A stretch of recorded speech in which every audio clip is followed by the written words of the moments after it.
Hi, this is Steve Petznick with Mosquito Hill Nature Center in New London, Wisconsin. Now another great hour of Living the Outdoors with Mark Druick on 95.3 WSCO. From the Fast Signs Studios, more than fast, more than signs. It's Mills Fleet Farms Living the Outdoors with Mark Druick. From hunting to fishing to the trends and the gear you need to be successful in the outdoors. Call now 281-1570 or worldwide at 1-866-653-1570. This is Living the Outdoors on Appleton Sports Radio, 95.3 FM and AM 1570. Now, here's your host, Mark Druick. All right, good evening and welcome. Fleet Farms Living the Outdoor Show here at 95.3 WSCO. Beautiful spring day here in northeast Wisconsin. Thanks for tuning in tonight. Got a great show planned for you. And just before we get into that, spent the day out in the turkey woods, taking my chances and making my attempts to bag one of the wildly wild turkeys here in Wisconsin. Took up the crossbow for the first time this year to actually hunt turkeys, and I'll tell you, as easy as people seem to think it is, you know, to grab a crossbow and shoot one, let me tell you, it is not as easy as you think it is. And I'll lead in with that and say that I grazed one today at 25 yards and worked two gobblers pretty hard today. Got them to come in close. They skirted me, came in behind me, had them at 10 yards behind the blind, but couldn't squeeze a shot off because of the mesh on the windows. If I'd have been ahead of my game, I'd have pulled that stuff off and I could have swung around the backside and got probably a lot closer shot. But fun nonetheless. You know, I think I may have educated the bird a little bit, but, you know, he's doing just fine. But, you know, when you take a look at a crossbow, and I've shot turkeys out of a blind with a vertical bow, wielding one of those things around inside there is not as easy as you think. But I'll tell you what, I was shooting the new 10-point Stealth FX4, which has got a shorter stock on it, very quick bow, easy to maneuver. I guess I just need to do a better job of making sure I sight that in. But, hey, if you got any questions or comments, you got a turkey story, give us a call at 281-1570 or 866-653-1570 on the TDS Metrocom toll-free line. Also, you can jump on Facebook and friend me. I keep a up-to-date list of guests and things going on in the outdoors on that as well. And please keep the emails coming to lto@wcinet.com. You can also listen to the broadcast again Saturday mornings at 8 here on 95.3 WSCO. And again, it is always available on 953WSCO.com. Just go to the audio vault, click on Living the Outdoors, and you can backtrack on any of our previous broadcasts. But, you know, here we are coming up into the opening days of the 2015 fishing season. So I thought it'd be a great idea to bring in a guy that I've just recently met who is an outdoor fishing junkie. And from OB Outdoors, I'm going to welcome in Kyle Sorensen. Kyle, how are you? Oh, I'm doing great. Awesome. It got to be pretty exciting this time of year. You know, not that we don't have opportunities to fish in this area, but, you know, what an exciting time of the year. Oh, it really is. I mean, you can go in all ends of the Lake Winnebago system and, you know, definitely put some fish in the boat. So, Kyle, let's start off a little bit. Tell me, you know, obviously to be where you are now, you obviously have a passion for the outdoors. How did this all start for you? Is there somebody who served as a mentor to you to develop this passion for the outdoors? Yeah, my grandpa. You know, Okay. he was pretty much the role model back in my, you know, I guess upbringing, or so to speak, and, you know, doing a lot of one-hand trolling and one-line trolling off the old tin can, we called it, on Lake Butamore. Okay. That's where she started. So you born and raised here in the area? My dad was actually in the military, so Okay. grew up all around the United States. You know, I moved 11 times in the first 16 years of my life, so I got all over the United States and experienced a lot of different fishing environments. So you've kind of landed here. Is this kind of the place you like being? Yeah, I love it. I love, you know, especially, you know, loving the outdoors and fishing, so to speak. I mean, what better place to be than, you know, close to the Lake Winnebago system? We talk about that all the time here on the show, you know, a lot with our wardens in our monthly edition of Ask a Game Warden. There are numerous guests that we bring in that, you know, from sturgeon spearing to walleye fishing to white bass and right on down the line, as to how truly fortunate we are to live in an area where the fishing is as good as it is here in Winnebago County. Yeah, it's phenomenal here. I mean, I do it all, sturgeon spear. Last 2 years, I've been lucky enough to stick one, and, all the way the white bass right now, they're running through the system and biting like nuts. And, the walleye, that speaks for itself. Everyone knows, that, it's awesome fishery we have, and, what this area actually has to offer. Tell us a little bit about OB Outdoors. Obviously, you've taken your passion to another level. Let's talk about that.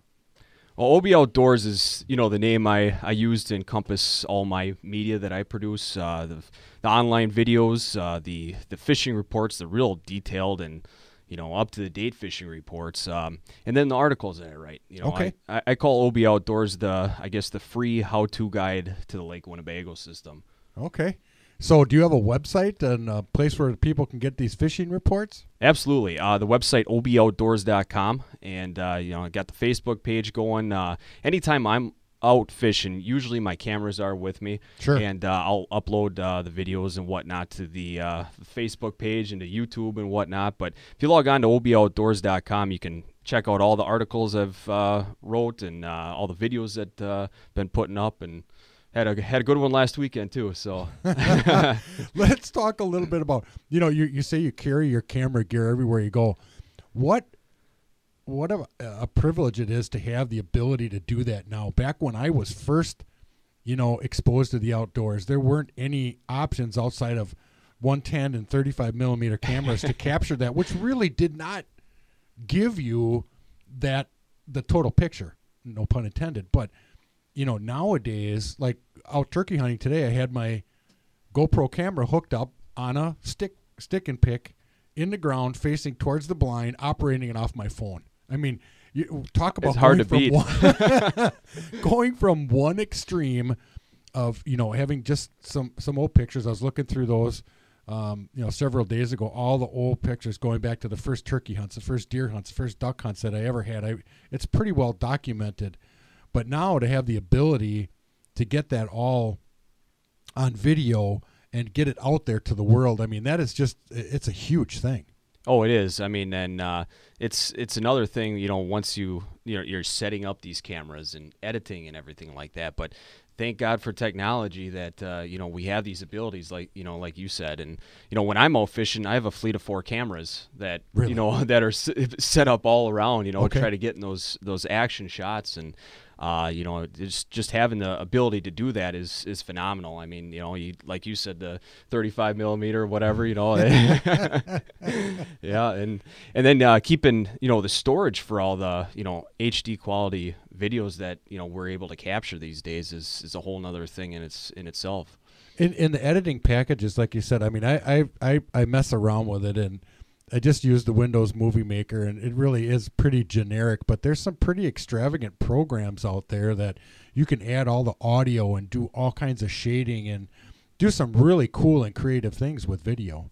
Yeah, and I mean it's hard to imagine, but everything that I've learned from editing and just the tip of the iceberg, so to speak, has all been off the internet. So I've been using other people's videos to learn how to edit everything. And you look at all the different transitions and the different special effects that you can do on these videos. Yes. And just the smallest thing can take so much time to manipulate and to make it look how you want. And right. Then you ask yourself the question, is it really worth it to spend 2 hours on a half a second clip?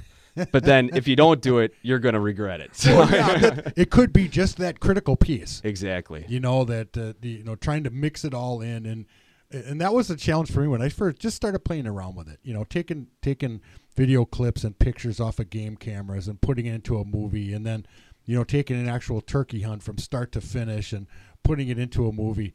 Yeah, it takes a lot of time and a lot of patience, and all of a sudden, you cut this and you clip that. Oh no, that's not what you want. I cut that a little short. You can go back and fix those things, but once you sit down and you look at the whole thing, and it's like, look what I have created. This is really cool. And then people look at it, it's like, wow, that turned out pretty nice. And you can always go back to that. I've got that turkey hunt on my laptop. Oh yeah. And I'll show anybody who will watch. It's kind of like I did this myself without any formal training, but the programs that are out there available for people. You shouldn't be intimidated by it. Feel free. Cut some video, put it on there, play around with it, figure it out. It's really not complicated. No different than anything else you do. You do it enough, you get good at it. Yep, absolutely. And I mean, the easiest part is editing. The hardest part is capturing the video. Yeah, the critters don't always cooperate. Right. That's right. They're never on a cue. So I remember last year I was up fishing up in Hayward. I do a lot of muskie fishing too. Okay. We fishing, casting away, and finally, I'm pulling it in, coming to do a figure 8 here next to the boat, and a big 44 comes up and smokes the bait boat side. And thankfully, I had the camera going, and it was all captured on there, right at dusk, and it was a phenomenal shot. And even before doing any editing on it, I probably watched the thing 150 times. Yeah, I can definitely attest to that. There's been numerous times I got video from my hunt today that I'll be curious to see that I got off of the GoPro, because that one was going on during this whole scenario. I have my small HD camera, which was attached to the top of the scope on the crossbow. They got the actual miss, so I'll be curious to slow that down a little bit and see exactly how that all went. But that's the whole part of it. It's the whole experience, and sharing that with people and say, hey, you know what? You don't always go out there and catch fish. You don't always get a deer. You don't always get a turkey. There's all these things that go into it that make it an experience, as opposed to just something that you take for granted, if that makes sense. But you use GoPro cameras? Yep. GoPro. I have 3 GoPros and a Sony. That alternate, like I said, all different shots. From around each angle, depending on what activity we're jumping on. But obviously now we're hitting the Winnebago system pretty hard. Yeah, exactly. The cool thing I like about the GoPros, I mean, they keep updating. You don't think they can make them any better, but they continue to do that. But the ability to operate multiple cameras with just one remote. Yeah. And when somebody told me, you can do that from your phone, I'm like, yeah, right, okay. Yeah, but you can. It's slick. I mean, it's slick how they have it set up. And then, as you were saying before with the editing, GoPro's got their awesome software, that comes with, it's free on the internet. And, you don't have to be a magician or, a master to, make a quality video. And, I mean, anyone can go pick up a camera and start filming. It's your life, and you're creating memories that you can pass on to others to see and experience with you. Exactly. Through that video. It's something pretty cool. Exactly, and it's not just it can be used for any activity. I mean, I put it on my daughter's head when we went tubing on the boat. I mean, I put it on my head go-karting. You can just have so much fun with those things, and they're so small. Yes. I mean, they're tiny. About the size of a matchbox, maybe a little bit bigger if you put the battery backpack on it. But the accessories that are available for these cameras there isn't an application that you could not put one of these cameras on. You got the waterproof housings, you got the gooseneck mounts, you've got just about every, handlebar mounts, all kinds of stuff that you can put that camera on. And when it's in that housing, it's virtually indestructible. Yeah, it's phenomenal. You can go on the internet and you can search for accessories and whatnot, and the list is never ending. I mean, there is always something that they're coming out with new, and I really like utilizing the GoPros for like underwater shots when I'm releasing a big fish or something like that. Yeah. Attaching it to a pole and holding it down in the water and getting that fish swimming away is just a phenomenal sight. I've seen guys do that on landing nets. Yep. I've seen them put them on dog collars when they're for duck hunting. So if you can think of a way to use it,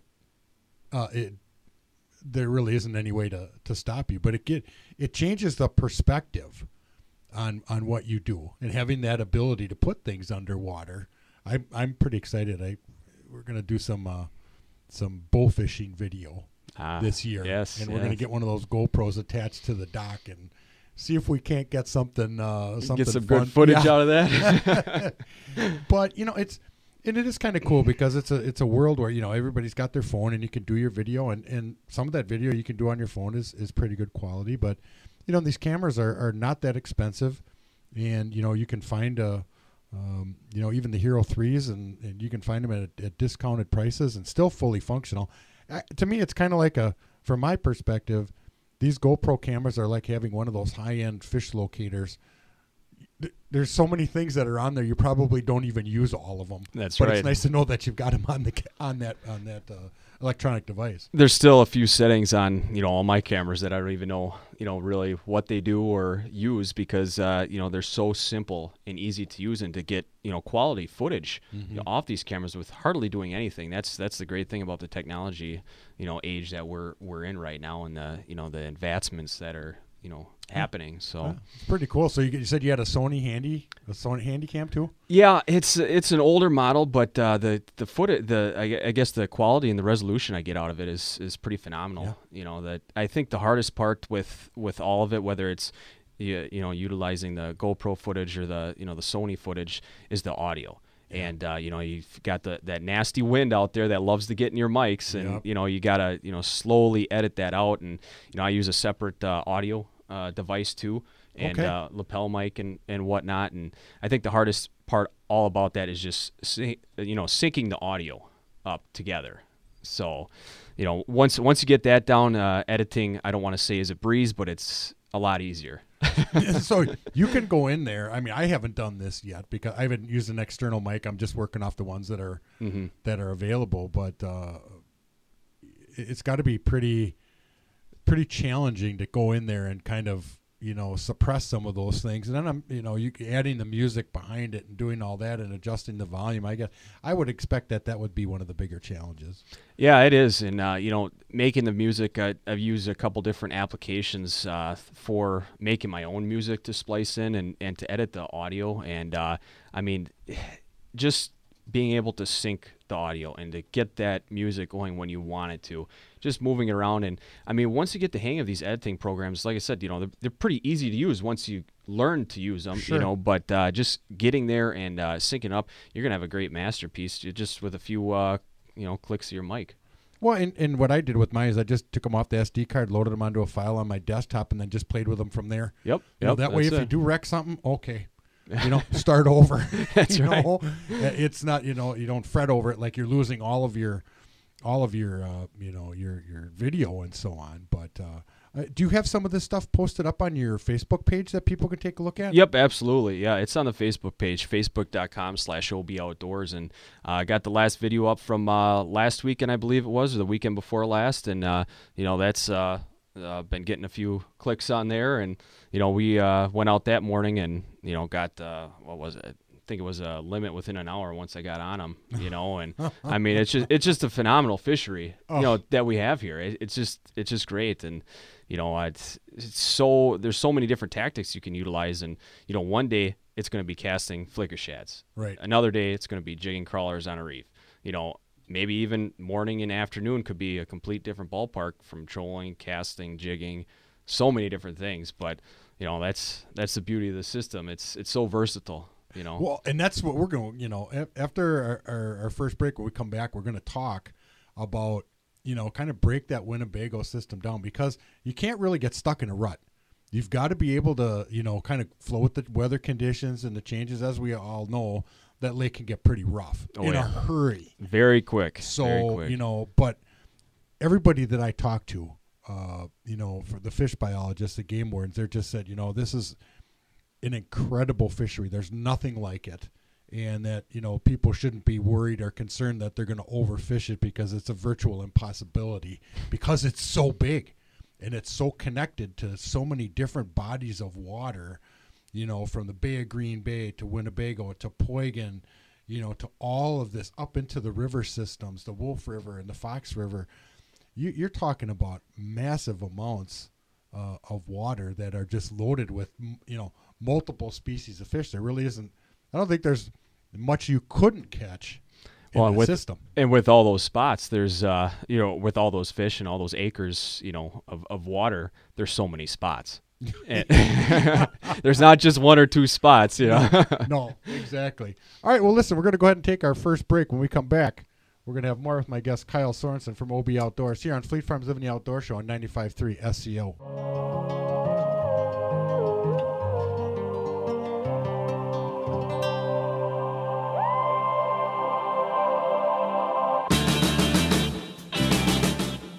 All right, another big announcement. DNR implements electronic deer registration. As we know, we talk about that a lot on our monthly edition of Ask a Game Warden, and I'm sure we'll be talking about that in a couple of weeks.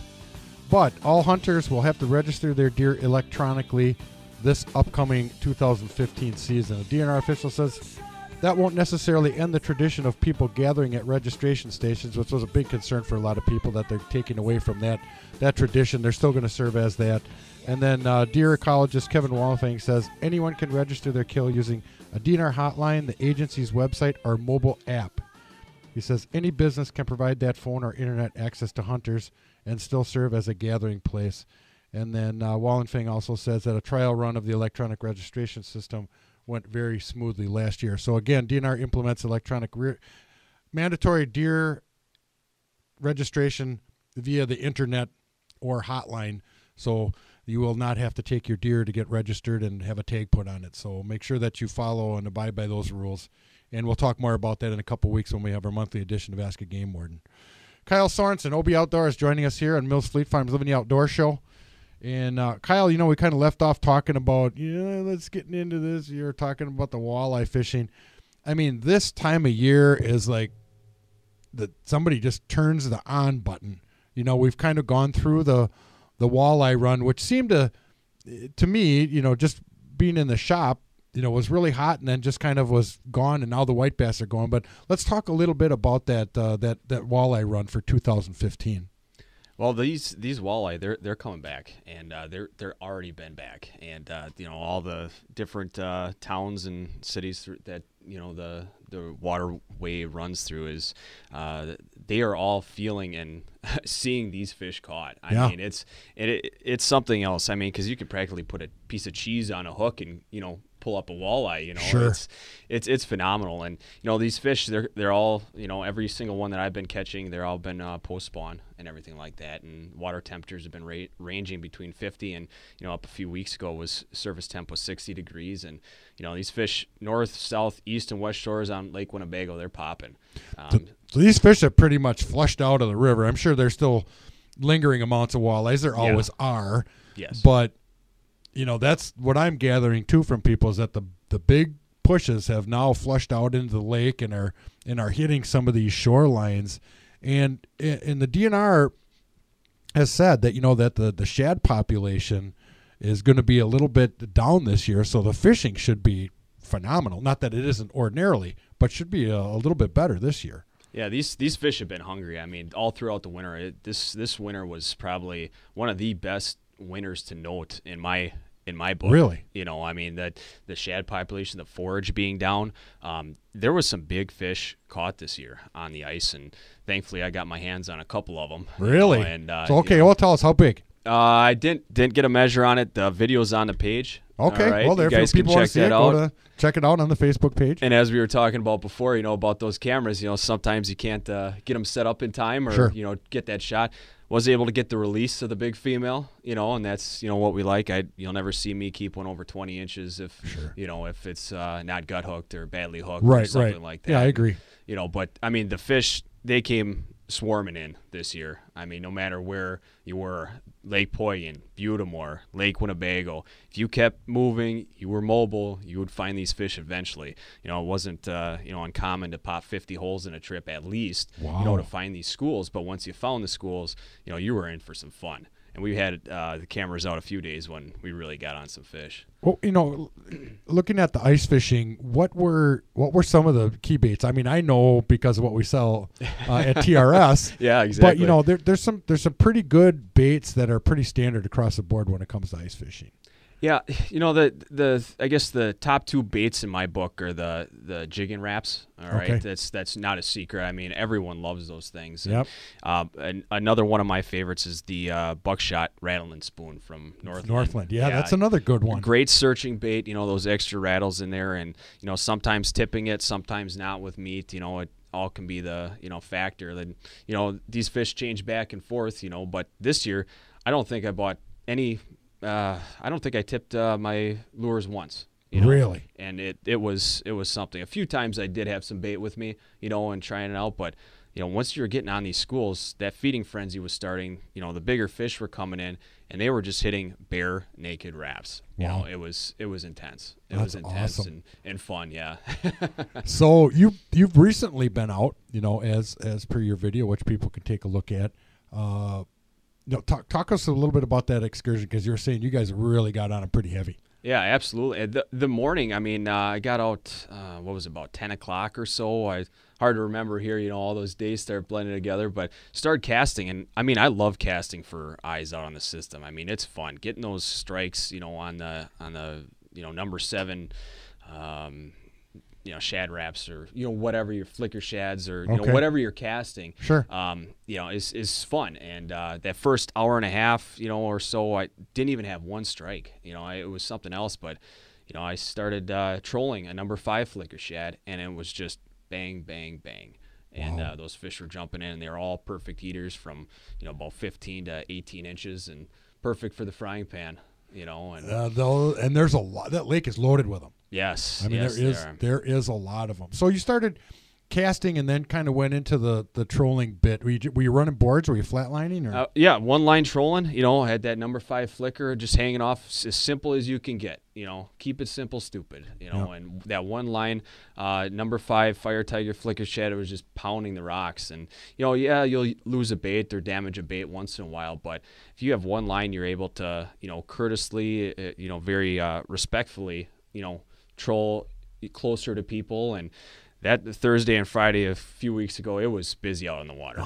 It was, and it's no secret. Stony Beach, mouth of the river, all those Yep. areas in that are hot this time of year.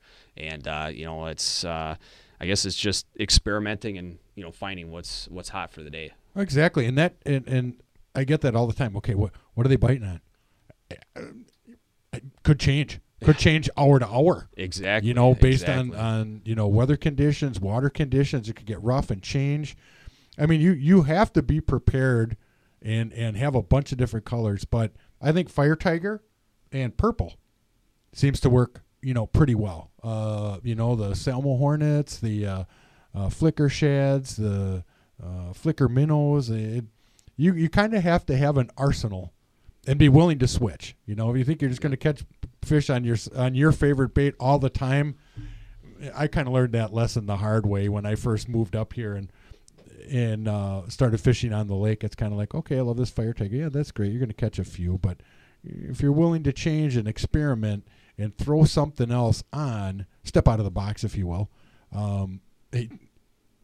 it can make all the difference. Oh, absolutely. And not just changing the color too, but just like last night, we were out on Butamore last night. We had fun, a complete mixed basket of fish. Really? Even down to snagging a sturgeon in the belly. Oh, jeez. So we covered all the different species of fish last night on Butamore. But start off with number 5 flicker shads, and I don't use boards too often. But if I get a few people in the boat or whatever, I'm definitely gonna have some boards out if we're trolling. And we start off with number 5 flicker shads about 25 feet back on the boards, and weren't seeing too much action or whatever, but then we moved back and dropped that depth down by another 10 feet on the line clicker to 35, and well, that was the ticket. That was the ticket. Difference. Exactly. Yeah. Now, talk about speed. Is there, a lot of people say, you got to troll at a certain amount of speed to get that bait to go to that depth. How does that work, Kyle?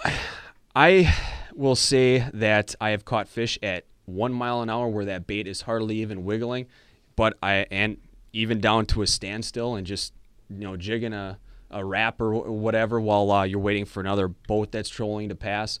But I've also caught them upwards of 3 miles an hour. Okay. So usually what I like to stay at is between 2 and 2.5. Okay. Somewhere right in there. You start getting up to the 3, and like I said a few times, I'm big on the flicker shads. But you start getting up into 3 mile an hour, those will start fouling up. And so 2.5 is where I like to keep it. It seems like everybody likes to be in that speed. That's the best action and can create the most amount of strikes. But plus when you're trolling, you do get to cover a lot of water. And it seems to be awfully popular, especially when those walleyes move out into those mud flats. I get up in the morning and I can count 50 boats easy. Oh yeah, just back and forth and back and forth. But there's so much more to that. I mean, that's a great way to cover a lot of ground, but there's a lot of other shorelines and islands and humps and stuff like that there too, isn't there, Kyle? Yes, and another one of my favorite tactics is jigging. Casting a crawler or piece of crawler, a leech, even a minnow this time of year, and jigging across a reef or a shoreline or whatever, slowing it down a little bit. Once you know that these fish are in shallow this time of year, well, it's time to slow it down and work those little pockets, work those little tiny, bumps on the contours and whatnot. And you can definitely pull some fish out of jigging too. Like I said, the Winnebago system is so versatile. I mean, we got so many tactics that we can utilize. But it does. I mean, there's some methods to this madness though as the seasons progress, and it seems like the live bait, like you mentioned, minnows and leeches and chunks of night crawlers seem to work really well. Now when those fish are coming up in the shallow water towards evening seems to be when the good bite is, at least what I've been hearing. Yes. But that does kind of change as the season progresses. Yeah, absolutely. And the good thing now is TRS has lower bait prices. Yeah, ridiculously cheap. It's I know. Awesome. Best bait prices in town. When I heard that, all right, we'll have to make the drive to Appleton then. But as the time grows and the seasons start getting longer here and pushing into fall and whatnot, you're going to see the push from artificials too.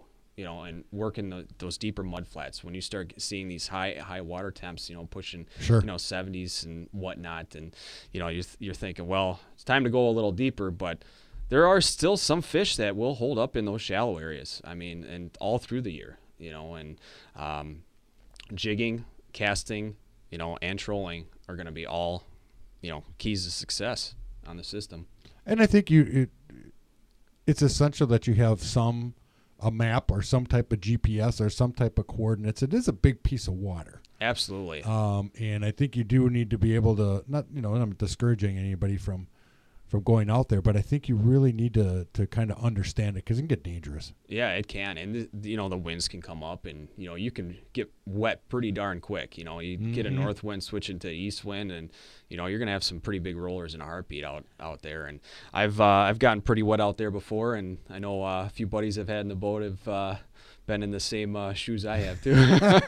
Not a bad idea to carry some rain gear with you because I've seen it go from a sheet of glass to 2-foot rollers in 15 minutes. Absolutely. That wind switches comes out of the northeast, right straight off of High Cliff Park towards it's crazy. Yep. And depending on how high the water conditions are, I mean, it's banging on the dock and pushing stuff around. It as shallow as it is, it gets really rough in a hurry. And once you get wet, you start chilling up pretty quickly. You don't think it's a nice hot, sunny, balmy day out on Lake Winnebago, the front moves in and you're getting wet. And Frabill right now has out their new rain series bibs and jackets. I think you guys carry them at TRS there. We sure do. Those are some pretty nice setups that they have. Definitely won't leave home without a rain suit, I can tell you that. Well, and the cool thing about it, especially this time of year, because it is spring, but it's still chilly. Oh yeah. It was chilly this morning. And if you're out there fishing, plus protects you from the wind, you can wash them. You don't have fish slime all over you. That's right. So there's a lot of distinct advantages. Hey, those are one of those things I think you most definitely need to have. If you don't need it, just put it in your, stow it away. But you have to have it when you do need it. But let's talk a little bit about gear. Obviously, there's so much stuff, and there's hundreds of different reels, hundreds of different rods. But let's kind of keep it simple, Kyle, and just kind of let people know when you're looking at a reel, and you've got spinning reels, you've got the bait casters, you've got line counters. There's such a variety. Let's kind of start with the person who's just going to get going in it. What kind of gear would you recommend to get somebody set up with? If they're looking to do trolling, there's so many different, like you said, so many different reels, rods, combos, and whatnot out there. And if someone's just starting to get into it, I would recommend going with a lower priced rod reel combo. Okuma's got some great combos that are out there that are very, very reasonably priced. I would definitely look at those. They've got the yellow tips and orange tips out there, the 8-footers, whatnot. And you can get a whole combo rigged up for trolling for, less than $100 easy, 75 even, and just start with the basics, and just so that, in case that rod decides to jump out of that rod holder while you're learning how to set up Which can happen. You don't want to be throwing out, $250 Right. in a combo Right. on that, or, even if you're new to the fishing the hobbyist, the biggest hobbyist that, comes out, in someone, if you're new to the hobby, you don't want to be throwing out your paychecks right away. You want to get that good feel for it. If you're looking for casting or jigging, I like a long rod. Okay. I like a nice at least 7-foot rod. Okay. Something with a decent backbone with a fast tip on it. A fast tip for Yeah. jigging to make it a little more sensitive. Is that the? Yep. And I'm looking at it as a more multi-purpose rod. Okay. I'd like a real firm tip if it's just going to be, if you jump down that I guess across that next road and you say, this is what I'm going to do, I love this hobby, I would then spend some money on a separate jigging rod, nice 7-footer, but with a real good backbone and a real sensitive tip on it. And casting wise, you want that fast tip so you're getting that movement and whatnot when you're clacking those rocks with whatever bait that you're casting. All right, well, let's go to take another break. When we come back, we're going to start talking about some different reels. Keep it here on Fleet Farms Living the Outdoor Show on 95.3 WSCO.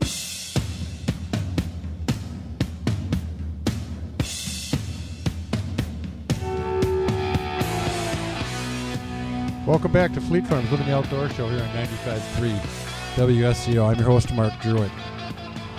Kyle Sorensen, OB Outdoors, joining us here. We're kind of talking fishing, and Kyle, we were talking about rods, and there's, you've got 6, 7-foot, medium fast, medium light fast. There's a lot to choose from, and that's why, guys over at TRS, I mean, they're gonna hook you up. They're gonna say, okay, what do you want kind of application? Fit you up with a reel. But when you're talking about reels, there's a lot of stuff out there, and I liked what you said about, if a guy's just getting into it, there's some really good quality stuff out there that you can buy without having to spend a ton of money. And then as you get serious, then you can, progress a little bit and upgrade your equipment and still be able to utilize, the equipment you bought previously. But, you hear a lot of guys using bait casters for fishing walleyes. Is that something that you do? Well, I'll troll with a bait caster, Okay. If I'm, casting a crank sometimes. But, I like my spinner rods. Okay. They're so versatile. I mean, and if you're moving around on Winnebago, and we were briefly talking about the wind and the conditions, how it comes up out there. If you're casting in the wind, you can create some pretty nasty rat's nests in those reels with the bait casters, and when I'm musky fishing, I'm absolutely, my combos rods are $500 a piece, but Sure. For someone just starting out, you're gonna want to look at a spinning rod and reel, and get used to it, learn how it works, and learn how to cast with it, and know what different lures it's gonna feel right to you. Mm-hmm. When You see that, using it. yeah, you see that a lot on the rods. It'll tell you what lure weight and is going to work best with that, and It's always good to look at that stuff. It is. Some people, well, what does that mean? Somebody put it on there for a reason. But that's why when you go to a pro shop, you got guys there that are users. They use this stuff. They can make that recommendation. People ask me all the time, Mark, what kind of bow do you shoot? What kind of arrows do you shoot? What kind of broadheads do you use? And based on my own experiences and what I've had the ability to test and play with over the years, hopefully can make a good recommendation. And the same thing, with our fishing staff. These guys are there. They do this. They live this. They fish it all the time. So it's nice to talk to somebody who actually gets out there and uses that equipment. And, it's because you certainly don't want to go out and, get a Shimano Sienna 500 series if you're fishing for walleyes. You're going to want something with a little bit more line capacity on it. A little bit more grunt and beef to it, Sure, yeah, exactly. You want a lot more line capacity, a better drag system on it, and you can, if you're fighting these fish, right, depending, if you're casting or slip bobbering or whatever, you want to be able to have a nice sensitive drag system to it. You don't want one that's clicking and that's grinding. You want it nice and smooth, peeling off, because it's easy to lose a fish. Yesterday when we were out trolling, I lost 3 fish in 5 minutes, and that was on me because someone wasn't looking at his drag. And that's important.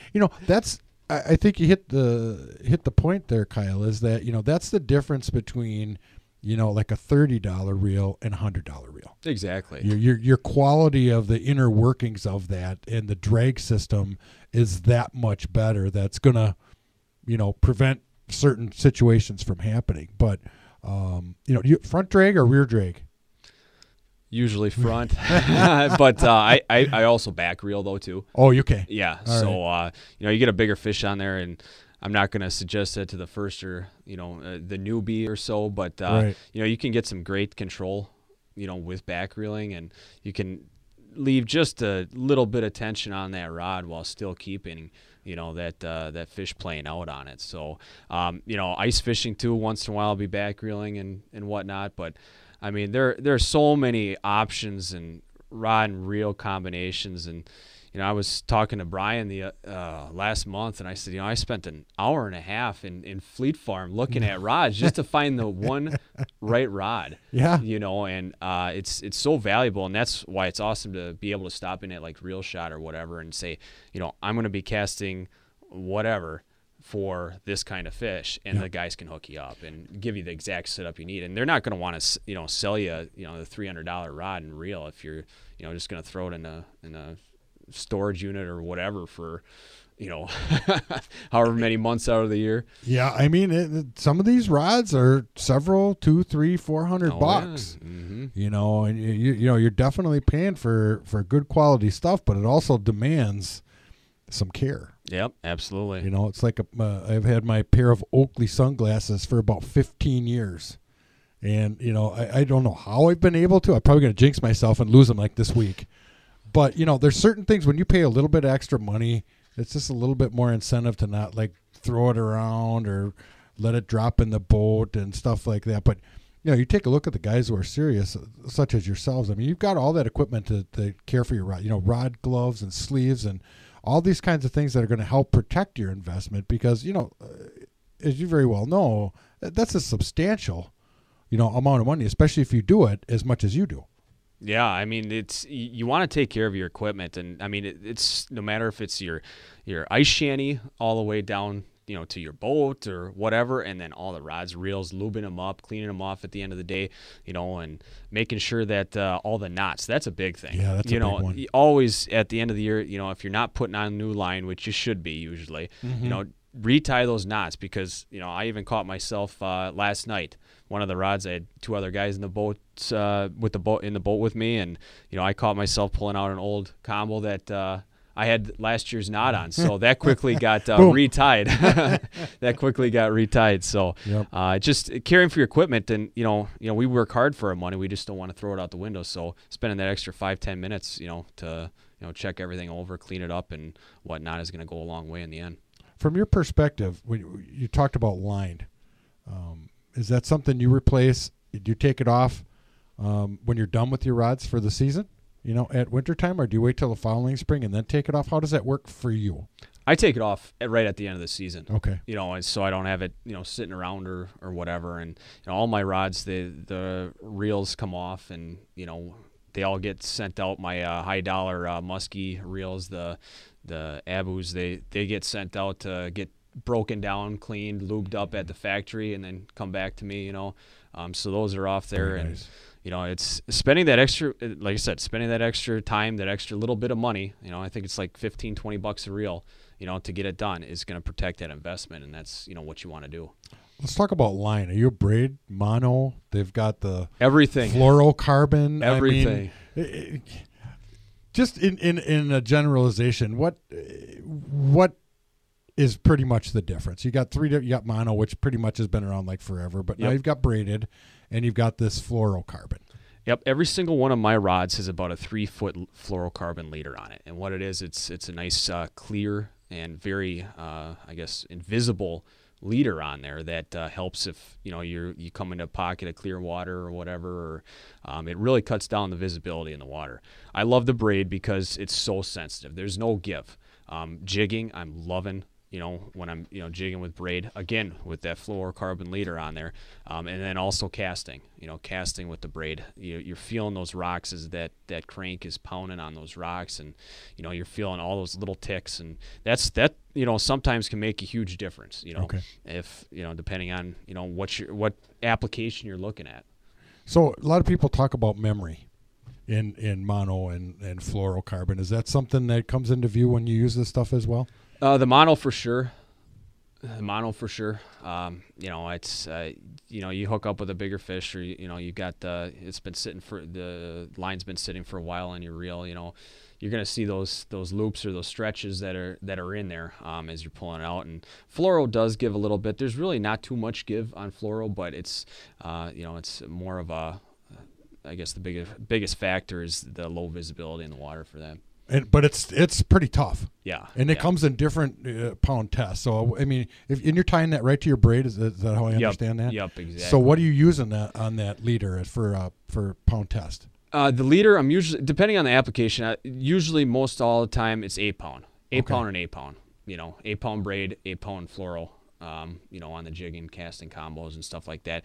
The casting, I'll have a swivel in there, and then when I'm jigging, I'll be tying right on without the the swivel in there or whatever. So, and you have to use specific knots to tie to that braid too, don't you? Yep, and don't ask me the name of the knot I use. No, but I think people need to know you just can't do a basic knot. No. You've got to get that stuff to stay tight. Otherwise, it just slips right out. Exactly. And I mean, you can try tying a blood knot, but it's a pain in the rear trying to get that thing to hold with the braid and the fluoro going together as one. Yeah, I know how to tie it, but I couldn't tell you what it's called either. Because when we're putting backing on, because not everybody will put a full spool of braid on.